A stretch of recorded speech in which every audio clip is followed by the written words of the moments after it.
Yeah, so I'm here to talk about the inevitable word, drones. What's the first thing that comes to your mind? The first image that conjures up in your brain when it comes to drones? I want you to hold that for 1 minute because I'm going to ask you about it again here.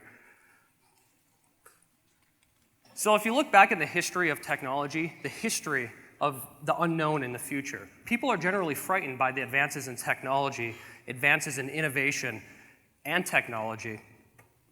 Look at the automobile, for example. When the automobile was first invented, people thought they were a bit strange. They didn't really know what they were, but generally harmless. It wasn't until a mass part of the population started driving automobiles that they realized, wow, there's a lot of dangers, a lot of hazards associated with driving vehicles. One judge went so far to say that vehicles should be banned. They should be classified on the same level as a ferocious animal. Computers, cell phones, kind of had the same fear-mongering when they first were invented. When computers were first invented, people thought that they were going to take over the world. There would be mass apocalypse. People would be enslaved by computers. That, there was going to be privacy issues, privacy apocalypse. Same with cell phones. Everybody's going to have no direct human-to-human contact anymore. But every time we've given a potentially revolutionary idea, a revolutionary technology, an opportunity to thrive for good within the civilization, generally it's helped everybody out for the better. And you look at the new technologies that are coming today, and people are still fear-mongering. You look at drones. People are fear-mongering on drones. People don't really know what they're doing. Yes, they're automated, they're intelligent, to some level, depending on the software, and they have great hardware inside. But generally, people don't really know what they're doing. So I go back and ask that question again. What is that first image that popped in your head upon hearing the word drones? Does it look something like this? Privacy issues, spying on everyday populations, drones loitering overhead, spying on everyday citizens as they're living their daily lives. Or how about this? A military drone. From my background as a pilot in the military and flying this exact aircraft, I can tell you right now that this is not a drone, despite what the media tells you. This is not a drone. A drone is a fully autonomous aerial vehicle that transmits data, processes data, and gives the data back and moves completely autonomously during that mission. This aircraft has none of those features. It actually requires more pilot input than a lot of manned aircraft because it is a remote control aircraft just beefed up for military purposes. That's exactly what it is, an RPA, remotely piloted aircraft. But I have to give the military some credit. They did come up with the initial idea of a drone. They had this idea of long endurance, long distance flight. So they did kind of come up with the idea of what a drone actually is. But it's the power of the civilian market to use their imaginations and innovation to propel this industry for the good of society, for the good of mankind. For example, saving lives. Currently, maritime operations around the entire world use ships and manned aircraft to search for people missing at sea. Very inefficient, very costly. Not to mention, it's like finding a needle in the haystack because they use the naked eye and thermal imaging to try to find people. Drones use something called swarm technology. And what that is think of a mass fleet of drones, let's just say 10 plus. They can talk to one another in the air via radio signal and Wi-Fi. They know exactly where each other's at any particular time in the air. So they can line up abreast for miles and miles and miles, all putting their thermal cameras down at the ground with all overlap. So you have this continuous thermal image for 10 miles, and you can push all those drones at the same speed looking for that person that's missing at sea. The best part about it, though, once they find that person at sea, they can stay on station for hours and hours at a time. This big white drone here with the long wingspan, that can stay airborne for 18 hours. 18 hours, and look at the size of it.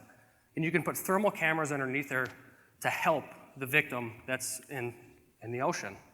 And the best part about that is it can collect relevant data, wind temperatures, or wind speeds, temperature of the ocean, thermal temperature of the actual person in the water himself. so they can actually start doing health assessments on that person prior to the rescuers getting on scene. But what's important to remember is it's really not taking humans out of the search and recovery. It's just increasing human efficiencies. Let the drones do the hazardous part. Let them search for the person. Let the skilled rescuers do what's more important, the rescue itself. Within the energy sector, within gas and oil companies, currently right now they're using ground personnel and aerial vehicles, manned, in order to locate leaks. Right now they're using small drones to monitor for pipelines, geological mapping, topographical mapping, capacity planning, which brings everybody's household bills down because drones are much more efficient and cheaper. Like I said, 18 hours of flight time.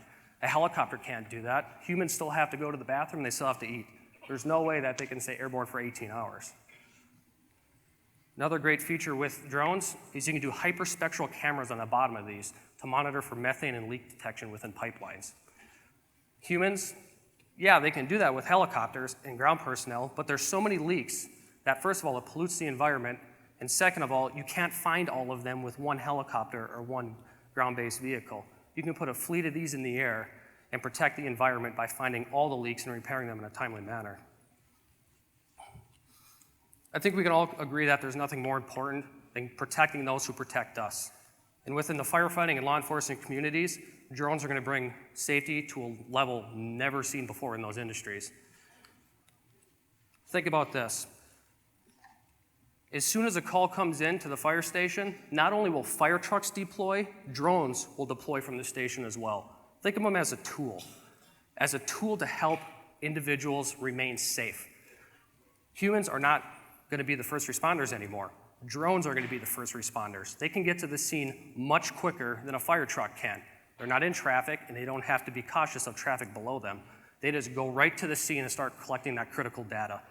Critical data, for example, we have topographical software that as soon as that drone gets on station, he can start building a three-dimensional model of the building that's on fire. A three-dimensional model. On top of that, they can locate thermal activity within the building structure to see if the building's about to collapse. So they can do a lot of on-scene data prior to the firefighters even arriving there. So as soon as the firefighters arrive on scene, they know exactly what's going on.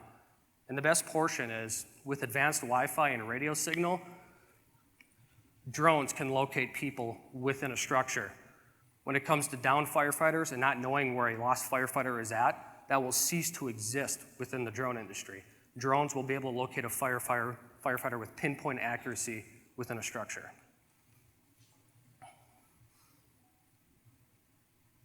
So the biggest area where drones are going to be used is agriculture and farming. By 2050, farmers are going to need to double the amount of production for increasing population and world demands on food production. But think about it. It's the perfect fit. Farmers, they're out in the country, away from rural locations, and they have wide open lands, wide open skies. It's the perfect fit.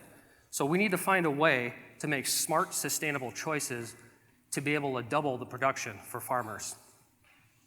80% of the drone industry right now is going to be directed towards farming, agricultural and farmers alone, and agronomists. Well, why? So at Botlink, we developed the software for this. This is a picture of the software at Botlink. So what we've done with this drone right here, this is called an egg eagle. And with this drone, the most capable drone on the market, we can capture data instantaneously down to 2.5 centimeter resolution. Satellite images, which is the next best technology, 5 meter resolution at best. We can get this down to 2.5 centimeters. So what does that mean for the farmer? Well, currently, right now, farmers, in order to cover moisture levels and nutrients of crops, they have to spray the entire field. Well, that's very costly, and the return of investment starts shrinking. With that 2.5 centimeters, we can input that data into the tractor real time. The farmer could be in the field, we could have a drone flying overhead, collecting the data and inputting it real time into the tractor, and the tractor's implement, the trailer that's on the back, can make real-time adjustments based on the data that that drone is giving back to him. So instead of blanketing an entire field with water and fertilizer, they can blanket within 2.5 centimeters, increasing yields and increasing return of investment. So as you can see, drones are very, very beneficial for the economy. A lot of people are fear-mongering at, hey, privacy, spying, but look at the benefits. Drones are going to be used as tools to feed the world, tools to protect human life, and they're going to be used as tools to increase human efficiencies. So now that you look at this word, what image comes to mind? Is it spying on you? Is it military drones? Or is it aircraft that are helping the world? Although, that is the kind of spirit of TED conferences, is to inspire innovation and imagination within people. And I think we can look at this industry and use that same imagination and innovation to change the world, and change the world for the better. Thank you.